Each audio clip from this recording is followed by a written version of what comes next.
Welcome to this demo of FileCloud's e-signature. To enable e-signature from your admin portal, simply go to Settings, Third-party Integrations, and finally e-signature.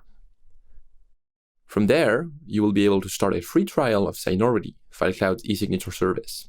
You can also connect an existing account if you already have one. Note that e-signature can be enabled or disabled for specific users and groups through user policies.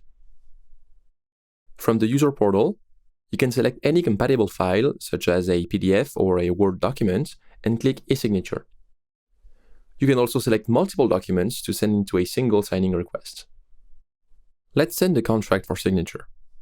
From here, you can change the name of the signed file, select a custom destination path in FileCloud, and finally, add one or multiple recipients.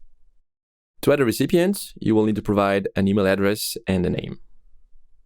Once that is done, you're now ready to send the document for signature through Signority.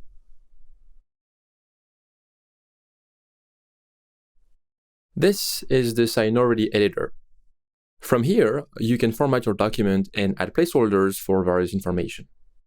In this case, we want the person signing this document to add their name, the current date, and finally their signature.